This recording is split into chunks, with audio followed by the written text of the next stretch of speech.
Welcome back to Lucky's kitchen world. అందరూ బాగున్నారా? నేనైతే చాలా బాగున్నాను. మీరందరూ కూడా బాగుండాలని మనస్ఫూర్తిగా కోరుకుంటున్నాను. ఇంకా మన వీడియోస్ ఎవరైనా కొత్తగా చూస్తున్నట్లయితే ప్లీజ్ లైక్ చేయండి. అలాగే మన ఛానల్ని సబ్స్క్రైబ్ చేసుకోండి. అలాగే చూస్తున్న వాళ్ళు ఉంటారు కదా రెగ్యులర్గా, అంటే కొంచెం మన వీడియోస్ చూస్తున్న వాళ్ళు ఉంటారు కదా, వాళ్ళైతే ప్లీజ్ లైక్ అనేవ్వండి. మీ లైక్స్ వల్ల మన వీడియో అనేది కొంతమందికి రికమెండ్ అవుతుంది అనమాట. అలాగే నాకు వ్యూస్ పెరగడానికి కూడా హెల్ప్ అవుతుంది. ఇంకా నాకు మోటివేషన్గా కూడా ఉంటుంది అనమాట. లైక్స్ పెరుగుతున్నాయి, వ్యూస్ పెరుగుతున్నాయి అని హ్యాపీగా ఉంటుంది. ఇంకా మంచి మంచి వీడియోస్ తీయడానికి హెల్ప్ అవుతుంది అనమాట. ఇంకా నేను మంచిగా వీడియోస్ తీసి మీ ముందుకైతే తీసుకొస్తానండి. ఇంకా ఈ వీడియో వచ్చేసి ఎప్పుడుదంటే ఉగాది రోజు అనమాట. నాకు లాంగ్ వీడియోస్ పెట్టడం అనేది కొంచెం లేట్ అవుతుంది. డైలీ షార్ట్స్ అయితే అప్పటికప్పుడు అప్లోడ్ చేసేస్తున్నాను, కానీ లాంగ్ వీడియోస్ అయితే కొంచెం లేట్ అయిపోతుంది అనమాట. అన్నీ ఎడిటింగ్ చేసుకొని ఇంకా ఇంట్లో పనులు, పిల్లల్ని చూసుకోవడం, ఇలా నాకు లాంగ్ వీడియోస్ అనేది ఎడిటింగ్ చేసుకొని వాయిస్ ఇచ్చుకోవడం అనేది కొంచెం లేట్ అవుతుంది. ఇంకా మా లక్కోడు అయితే వాయిస్ అస్సలు ఇచ్చుకొనివ్వడండి నన్ను. నేను వాయిస్ ఇచ్చుకోవాలి అంటే మళ్ళీ కూడా 10 అయిపోతుంది అనమాట. నైట్ పడుకునే టైంకి అప్పుడు ఇచ్చుకోవాలి. ఈ మధ్య కొంచెం నీరసంగా ఉండి ఎండలకి అది వాయిస్ ఇచ్చుకోవడం అనేది నాకు భయం వేసేస్తుంది అనమాట. పిల్లల్ని లోపల పెట్టేసి నేను బయటకు వచ్చి వాయిస్ ఇచ్చుకోవాలి. ఇంకా టైంకి నాకు కూడా నిద్ర వచ్చేస్తుంది. ఇంకా మా వాళ్ళకి కూడా పడుకునేటప్పటికి నాకు కూడా నిద్ర వచ్చేస్తుంది, పడుకుంటున్నాను. ఇంకా అలా అయిపోతుంది. రేపు పొద్దున్నిద్దాంలే అని చెప్పి అలా లేట్ అయిపోతుంది అనమాట. కానీ ఇంకా నేను అశ్రద్ధ చేయకూడదు. యూట్యూబ్ ఛానల్ స్టార్ట్ చేశాం కాబట్టి టక్కి ఈసారి నుంచి నేను ఎప్పటికప్పుడు వీడియోస్ పెట్టడానికి వెంటనే అప్లోడ్ చేయడానికి అయితే ట్రై చేస్తాను. ఇంకా ఈ వీడియో వచ్చేసి ఉగాది రోజు వీడియో అనమాట. ఇంకా ఉగాది రోజు అంటే అందరికీ హడావుడి పనులు అయితే ఉంటాయి కదా ఆడవాళ్ళకి. ఇంకా ఆ రోజు నేను నైవేద్యం కూడా పెట్టుకోవాలన్నమాట ఇంట్లో. అందుకని చెప్పి ఇంక నేనైతే ఉదయం 3 గంటలకైతే లేచానండి. 3 గంటలకు లేచి ఇంక మొత్తం ఇల్లంతా క్లీన్ చేసుకొని మొత్తం నేను స్నానం చేసి లోపలికి వచ్చే టైంకి ఎంత అయింది, టైం 4:30 అయిందనమాట. ఇంకా వెంటనే దేవుడి గది అయితే క్లీన్గా శుభ్రం చేసేసుకుంటున్నాను అనమాట నీట్గా. ఇంకా ఫస్ట్ వచ్చేసి దేవుడి దగ్గర పువ్వులన్నీ తీసేసి దేవుడి గది అయితే నీట్గా శుభ్రంగా గుడ్డ పెట్టి తుడిచేసుకున్నానండి. నేను దేవుడి గది ఎప్పుడు కూడా చీపురు పెట్టను, నాకు ఇష్టం ఉండదన్నమాట చీపురు పెట్టి తుడడం. ఇంకా అది ఒక క్లాత్ తీసుకొని మొత్తం గదంతా తుడుచుకొని ఇలా తీసుకుంటానమాట. ఏదైనా మనకి దేవుడి గదిలో పెద్ద తుక్కు వచ్చేసేది ఏమి ఉండదు కాబట్టి కొంచెం లైట్గా ఉంటే అలా ఎత్తేసుకుంటానండి. ఇంకా దేవుడి గదిలో నేను స్నానం చేసిన తర్వాతే వెళ్తానన్నమాట. స్నానం చేయకముందు కూడా వెళ్ళను, నాకు అలవాటు లేదు ఫస్ట్ నుంచి కూడా. మా అత్తయ్య గారింటి దగ్గర నుంచి, అంటే మా అమ్మగారింటి దగ్గర ఉన్నప్పుడు నాకు పెద్ద పూజలు అవి అలవాటు లేవు, కానీ అత్తగారింటికి వచ్చాక అలవాటు అయింది కాబట్టి ఎప్పుడు స్నానం చేసిన తర్వాతే వెళ్ళడం అలవాటు అయిపోయింది. ఇంకా అదే అలవాటు అయిపోయింది నాకు. తర్వాత ఇప్పటికి కూడా స్నానం చేసి దేవుడి గదిలోకి వెళ్ళి దేవుడి గది అయితే శుభ్రం చేసుకోవడం అలవాటు అయిపోయింది. అలాగా ఇంకా దేవుడి గది అయితే శుభ్రం చేసేసుకున్నాను కదా. ఇంకా దేవుడి దగ్గర సామాన్లు కూడా తోమేసుకున్నాను. నాకు లోపల పని అంతా అయ్యేటప్పటికి లైట్గా తెల్లవారుతుంది. ఎందుకంటే వేసవకాలం కదండి, త్వరగా తెల్లవారిపోతుంది, మనకి పొద్దు అనేది నిలబడదనమాట. అదే శీతాకాలం అనుకోండి 6:30 7 అయినా సరే ఇంకా మబ్బుగా ఉన్నట్టే ఉంటుంది, చీకటిగా ఉన్నట్టే ఉంటుంది. ఇంకా వేసవకాలం వచ్చేసింది కాబట్టి మనకి త్వరగా వెలుగు వచ్చేస్తుంది. ఇంకా నైట్ టైం చీకటి పడడానికి కూడా 6 అయినా సరే చీకటి అనేది త్వరగా పడదనమాట, ఎక్కువసేపు ఉంటుంది. ఇంకా నేనైతే దేవుడి దగ్గర సామాన్లు కూడా అన్నీ తోమి పెట్టేసుకుంటున్నాను రెడీగా. ఇంకా ఈవేళ చాలా పనులు ఉన్నాయన్నమాట. హడావుడిగా పూర్తి చేసుకోవాలి పనులు. నైవేద్యం పెట్టుకోవాలి, ఇంకో పక్క ఉగాది పచ్చడి అయితే తయారు చేయాలి. ఇంకా దేవుడి దగ్గర సామాన్లు అన్నీ తోమేసుకొని పువ్వులు కూడా కోసి పెట్టేసుకుంటున్నానండి. నేను ఫస్ట్ వంట చేయడానికన్నా ముందు ఇలా ఫస్ట్ దేవుడి దగ్గర పనులన్నీ చేసి పెట్టుకుంటాను. నాకు ఈజీ అనిపిస్తుంది అనమాట. మా పిల్లలు స్కూల్కి వెళ్ళేటప్పుడైనా సరే అంతే.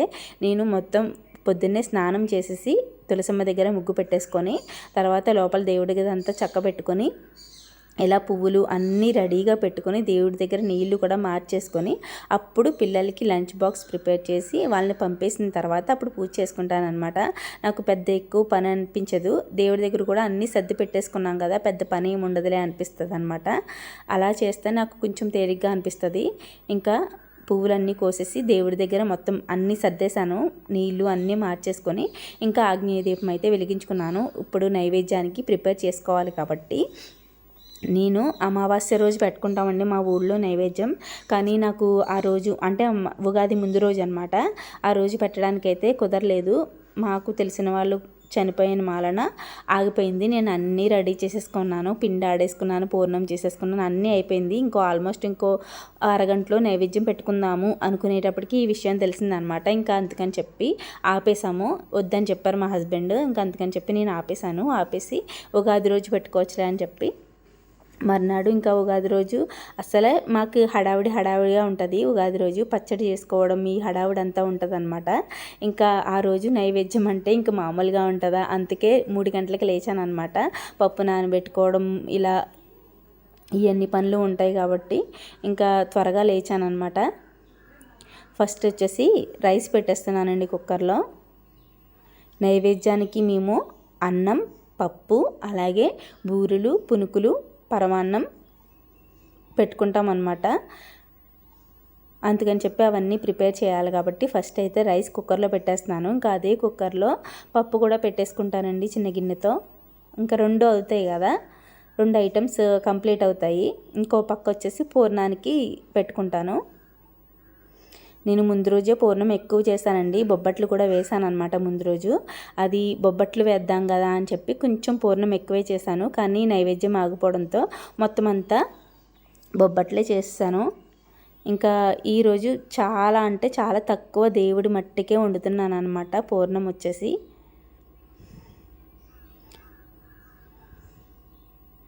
దేవుడి మట్టికే బూర్లు అయ్యేలాగా ప్రిపేర్ చేస్తున్నాను. ఇంకా పూర్ణం అయితే ఉడికిపోయింది. పిల్లలు కూడా లేచిపోయారండి. ఒక పక్క అల్లరి చేస్తూ ఉన్నారనమాట. నేను డైరెక్ట్ వాయిస్ ఇద్దాము అనుకుంటాను కానీ మా పిల్లలు అరుస్తూ ఉంటారు. ఇంకో పక్క టీవీ పెడుతూ ఉంటారు. ఇంకో పక్క నేను ఉదయం కంపల్సరీ దేవుడి పాటలు వింటానమాట. నేను ఫస్ట్ వినేది శ్రీరామరక్ష స్తోత్రం అనమాట. నాకు అది నేను లేవడంతోనే అదే వింటాను నేను. నాకు అది వింటే రోజు అంతా చాలా హ్యాపీగా ఉంటుంది. నిజంగా వినకుండా ఎప్పుడైనా ఏదైనా వినకుండా ఉన్నాను అనుకోండి, ఎందుకు ఆ రోజంతా డిస్టర్బెన్స్గా అనిపిస్తుంది. అది నాకు అలవాటు అయిపోయింది. అంటే సెంటిమెంట్ అనేం కాదు, అలవాటు అయిపోయింది అనమాట. ఇంకా శ్రీరామరక్ష స్తోత్రంతో స్టార్ట్ చేసి ఇంకా అలా నా పని అయ్యేంత వరకు ఏ దేవుడి పాట వచ్చినా అలా వింటూనే ఉంటాను. నాకు అలా దేవుడి పాటలు వింటూ పని చేసుకుంటే ఏమీ అనిపించదు అనమాట. ఇంకా డైలీ కంపల్సరీ ఉంటుంది ఇది. ఎప్పుడైనా ఎక్కడికైనా హడావిడిగా వెళ్తే తప్పితే, తెల్లవారుజామున వెళ్తే తప్పితే, అది కూడా 9-10 ఆ టైంకి వెళ్ళేలా ఉన్నా నేను కంపల్సరీ ఉదయం లేచిన వెంటనే ఈ శ్రీరామరక్ష స్తోత్రంతో స్టార్ట్ చేస్తాను నా డే అయితే. ఇంకా ఇక్కడ పూర్ణాలు కూడా చేసేసుకుంటున్నానండి. అందుకని చెప్పి నేను ఉదయం మ్యాక్సిమం నా డైరెక్ట్ వాయిస్ అయితే ఇవ్వను, వాయిస్ ఇచ్చిందే ఉంటుంది నేను. ఇంకా పూర్ణాలు అయితే రెడీ అయిపోయాయి కదా. ఇంకా పిండి కూడా నేను ముందు రోజు ఆడుకున్నదే వేసుకుంటున్నానండి. ఇంకా అప్పటికప్పుడు ఆడలేదనమాట. పిండి ఉంది కదా వేసేసుకోవచ్చు అని చెప్పి అదైతే ఫ్రిడ్జ్లో పెట్టుకున్నాను. పూర్ణం అయితే చేసుకున్నాను కానీ పిండి అయితే ముందు రోజుదే అనమాట. ఇంకా బూరెలు అయితే వేసేస్తున్నాను. ఇంకా అదే పిండితో పునుకులు కూడా వేసేస్తానండి. ఇంక ఈ నైవేద్యానికి అన్నీ ప్రిపేర్ అయిన తర్వాత పచ్చడి దగ్గరికి వెళ్ళాలి. ఉగాది పచ్చడి నేను ముందు రోజే వేప పువ్వు అయితే నీట్గా శుభ్రం చేసి పెట్టుకున్నాను.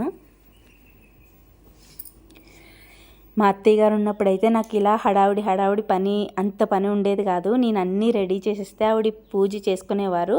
ఇంకా ఉగాది పచ్చడి కూడా కలిపేవారు అనమాట. ఇలా పెద్దవాళ్ళు ఇంట్లో ఎవరైనా ఉంటే నిజంగా చాలా హెల్ప్ఫుల్గా ఉంటుందండి. ఎవరు లేరు అనిపించేది ఈ టైంలోనే అనిపిస్తుంది అనమాట. మనకేమైనా హెల్ప్ చేసే వాళ్ళు ఉంటే బాగుండు అనిపిస్తుంది, కానీ తప్పదు కదండి. కానీ మా హస్బెండ్ నాకు చాలా అంటే చాలా హెల్ప్ చేస్తారు ప్రతి దాంట్లో కూడా. నిజంగా ఆయన లేకపోతే నేనేమి చేయలేనేమో అనిపిస్తుంది ఒక్కొక్కసారి. ఇంట్లో లేకపోయినా ఏదైనా మంచిగా పని ఉన్నప్పుడు, ఏదైనా పని ఎక్కువగా ఉన్నప్పుడు ఆయన లేకపోతే నాకు అసలు ఆ పని చేయడం కూడా తొయ్యదు అనమాట. అలా ఉంటుంది. ఒక పక్క ఆయన నేను ఈ పనులన్నీ చేసుకుంటున్నానని చెప్పి పిల్లలకైతే స్నానం చేయించేసి ఆయన కూడా స్నానం చేసేస్తున్నారు. ఇంకా నేను లక్కోడిని అలాగే మా పిల్లలిద్దరికి బట్టలు ఇచ్చి రెడీ చేయాలన్నమాట. మా వాడైతే రెడీ అయిపోతాడండి. ఇంక లక్కోడిని అయితే రెడీ చేయాలి. ఇంకా పిల్లలు నేను వంట చేస్తున్నప్పుడు అయితే అస్సలు రానివ్వరండి, ఆయన నన్ను ఇసిపిస్తారని చెప్పి, ఇంకా ఆయిల్ అది ఉంటుంది కదా అని చెప్పి దగ్గరికి కూడా రానివ్వరు అనమాట. ఇంకా ఎక్కడు అలా అక్కడక్కడే ఆడుతూ ఉంటాడు, నేను దగ్గరికి రాడు కానీ అక్కడక్కడే ఆడుతూ ఉంటారు. అలా ఒక కన్ను వేస్తూ ఉంటారనమాట పిల్లల మీద. నిజంగా పిల్లల్ని చూసుకోకపోతే నేను ఇలా ఈ పనులన్నీ చేయలేను కదా, వీడియో తీసుకోవడం, ఇలా ఒక పక్క వీడియో తీసుకోవడం, ఒక పక్క వంట చేయడం అనేది నేను అన్నీ చేయలేను కదా. ఒక పక్క నాకు చాలా సగం హెల్ప్ అంటే మా హస్బెండేనండి నాకు. ఇంకా బూరెలు అయితే కంప్లీట్ అయిపోయినాయి, పునుకులు కూడా వేసేసుకున్నాను, దేవుడి దగ్గరికి అన్నీ తీసి పెట్టుకున్నాను అనమాట. ఇంకా పరమాన్నం అవుతుంది. పరమాన్నం అయిపోయిన తర్వాత నేను నైవేద్యం అంతా సర్దేసుకున్నాను, ఒక పక్కన పెట్టేసుకున్నాను అనమాట. పిల్లలకి ఆకలిస్తుంది కదా, ఆకలిస్తుంది, వాళ్ళని ఏడిపించడం ఎందుకు, మనకు లేట్ అవుతుంది టిఫిన్ చేసేటప్పటికి అని చెప్పి పిల్లలకైతే పునుకులు వేసి పెట్టేశాను అనమాట. వాళ్ళైతే తింటున్నారు. ఇంకా నేనైతే పచ్చడికి అన్నీ కోసుకుంటున్నాను. ఫ్రూట్స్, అరటిపళ్ళు అయితే ఎక్కువ వేస్తానండి స్వీట్ కోసం. నేను ఇష్టంగా తింటారు మా ఇంట్లో పచ్చడి. మా హస్బెండ్కి చాలా చాలా ఇష్టం పచ్చడి అంటే, ఉగాది పచ్చడి అంటే. ఇంకా ఆయన కోసమే ఎక్కువ చేస్తానన్నమాట. ఆయన కోసం అనే కాదు, ఉగాది పచ్చడి మాకు నేను తక్కువ అన్నమాట, ఇప్పుడు తక్కువ చేస్తున్నాను. మా అత్తయ్య గారు ఉండేటప్పుడు అది చాలా ఎక్కువ చేసేవారండి. ఎందుకంటే మా చేంజ్ చేసే వాళ్ళు వచ్చేవారు, ఇంకా ఊళ్ళో వచ్చేవారు అనమాట, చాలామంది తినడానికి వచ్చేవారు, వాళ్ళందరికీ పెట్టేవారు. ఇప్పుడైతే ఇంకెవరు రావట్లేదు అనమాట తినడానికి, తక్కువ. నేను మా అత్తయ్య గారు అలాగే మావయ్య గారి పేరు చెప్పి ఇద్దరికి పెట్టుకుంటాను. ఫస్ట్ దేవుడి దగ్గర పెట్టేసి తర్వాత వాళ్ళకి పెట్టి అప్పుడు మేము తింటామన్నమాట. ఏదైనా సరే, ఏ పండుగ వచ్చినా సరే నాకు ఇలా పెట్టుకొని మా అత్తయ్య గారు మావయ్య గారి పేరు దేవుడి దగ్గర పెట్టుకున్న తర్వాత మా అత్తయ్య గారు మావయ్య గారి పేరు చెప్పి పెట్టుకున్న తర్వాత మేము తింటామన్నమాట. ఇంక ఇక్కడ వచ్చేసి బెల్లం అలాగే అరటిపళ్ళు వేసి ఒకసారి కలుపుతున్నాను.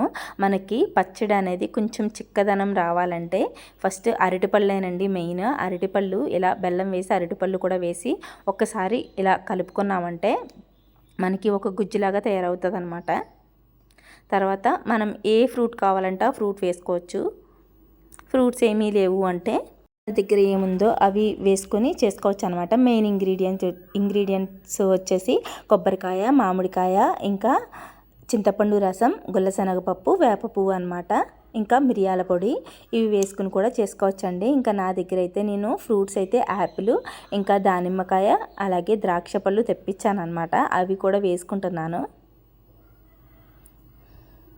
ఇంకా కొబ్బరికాయ ముక్కలు అలాగే మామిడికాయ ముక్కలు కూడా వేసుకున్నాను. ఇంకా గుల్లశనగపప్పు, అలాగే ఫైనల్గా చింతపండు రసం కూడా వేసి, మెయిన్ ఇంగ్రీడియంట్ వచ్చేసి వేప పువ్వు అనమాట. వేప పువ్వు కూడా వేసుకొని మనం ఉగాది పచ్చడి రెడీ చేసుకోవడమే అనమాట. చూడండి కలర్ఫుల్గా ఉంది కదా. ఇప్పుడు చింతపండు రసం కూడా వేసేస్తున్నాను, తీసి పక్కన పెట్టుకున్నాను అన్నీ రెడీగా. ఇంకా మా లక్కుడైతే పక్క నుంచి చూస్తున్నాడు కదా. మనం చేసే పనులు పిల్లలు అలా పక్కన కూర్చొని చూస్తూ ఉంటే వాళ్ళకి కూడా తెలుస్తుందండి. వాళ్ళు చూస్తున్నారు కదా, ఏం తెలుస్తుందిలే చూస్తున్నారు కదా అనుకుంటాం, కానీ మనకన్నా ఎక్కువ ఐడెంటిఫై చేస్తారు పిల్లలు బాగా. ఏదైనా సరే మనం వాళ్ళు ఏం పట్టించుకుంటారులే, ఏం తెలియదులే అనుకుంటాం, కానీ పిల్లలే బాగా ఐడెంటిఫై చేస్తారండి. చూడండి నేను ఇక్కడ కలుపుతున్నానని చెప్పి మా లక్కోడు చూడండి వచ్చి నేను కూడా కలుపుతానని చెప్పి వస్తుంది అనమాట. ఇలాగా అన్నీ కూడా పిల్లలకి మన ఇండియన్ కల్చర్ అలవాటు చేయాలి వాళ్ళకి ప్రతిదీ కూడా. ఇంకా ఫైనల్గా మిరియాల పొడి కూడా వేసేసి ఒకసారి కలిపేశాను. మా అత్తయ్య గారు అయితే ఆ గిన్నె నిండుగా చేసేవారు బాగా, నేనైతే సగమే చేశాను. ఆ గిన్నె నిండుగా చేసేవారు, సాయంత్రానికి మొత్తం కంప్లీట్ అయ్యేదన్నమాట. సాయంత్రం వరకు కూడా వచ్చి తినేవారు పచ్చడి.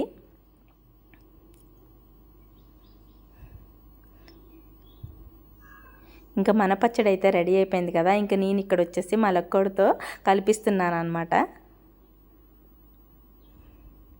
మా ఆయన అయితే ఒక పక్క మామిడాకులు అయితే కడుతున్నారు. ఇంకా ఆల్మోస్ట్ పనులన్నీ అయిపోయినాయండి. ఇంకా ఈ పని అయిపోయిన తర్వాత మేమైతే ఇంట్లో పూజ చేసేసుకొని మా అత్తయ్య గారు మా మావయ్య గారు పేరు చెప్పి పెట్టేసుకొని ఇంకా మేము కూడా కొంచెం పచ్చడి నోట్లో వేసుకొని గుడికి అయితే వెళ్తామన్నమాట. ద్రాక్షారం భీమేశ్వర స్వామి టెంపుల్కి అయితే వెళ్తాము. ఇంక ఇక్కడ వచ్చేసి మా ఆయన మామిడాకులు అయితే కడుతున్నారు. ఇంకా ఆయన కూడా రెడీ అయిపోయారు. ఇంక నేను నైవేద్యానికి అన్నీ సర్ది పెట్టేసుకున్నాను కాబట్టి దేవుడి గదిలో ఒక పక్క నూకాలమ్మ తల్లికి నైవేద్యం పెట్టుకున్నాను, ఇంకో పక్క మన దేవుడి మందిరంలో పచ్చడి పెట్టుకుని పచ్చడి నైవేద్యంగా పెట్టి దీపారాధన చేసుకుని పూజ అయితే చేసుకున్నాం అనమాట. ఇక్కడ వచ్చేసి నూకాలమ్మ తల్లికి నైవేద్యం పెట్టుకున్నాను. 2 కంప్లీట్ అయిపోయాయి. చాలా ప్రశాంతంగా ఏ హడావిడి లేకుండా నిజంగా చాలా బాగా జరిగింది పూజ. ఇంకా ఉగాది సెలబ్రేషన్స్ని మీతో పంచుకోవడం అనేది చాలా హ్యాపీగా ఉందండి. మీరు లేకపోతే నేను లేనన్నమాట. ఇంతవరకు రాలేను నేను నిజంగా. చాలా చాలా థ్యాంక్స్ అండి మీ అందరికీ కూడా, నాకు సపోర్ట్ చేస్తున్న వాళ్ళందరికీ కూడా. మీరందరూ బాగుండాలి, మంచిగా మీరు అనుకున్నవన్నీ జరగాలని మనస్ఫూర్తిగా కోరుకుంటున్నాను. ఈ సంవత్సరం మీకు అంతా బాగుండాలని. ఇంకా నేనైతే గుడికి వెళ్ళిపోయాను అనమాట, భీమేశ్వర స్వామి టెంపుల్కి. ఫస్ట్ మంగళవారం కదా, అక్కడ సుబ్రహ్మణ్యేశ్వర స్వామికి పాలాభిషేకం చేసుకొని శివయ్యక దర్శనం కూడా చేసుకొని ఇంకా మేమైతే ప్రసాదం తినేసి అలా మా ఇంటికి అయితే వెళ్ళామన్నమాట. ఈవేళ అంతా మా ఇంటి దగ్గరే గడిచిపోయింది నాకు. ఆ రోజు సాయంత్రం ఇంటికి వెళ్ళేటప్పటికి 6 అయిపోయింది. అప్పుడు వీడియోస్ ఎడిటింగ్ చేసుకుని వాయిస్ ఇచ్చుకొని అప్లోడ్ చేశాను. షార్ట్స్ అనేది అప్లోడ్ చేశాను అనమాట. ఇంకా చాలా చాలా నాకు సపోర్ట్ చేస్తున్న వాళ్ళందరికీ చాలా చాలా థ్యాంక్స్ అండి. మళ్ళీ వీడియోలో కలుద్దాం. Thanks for watching. బాయ్.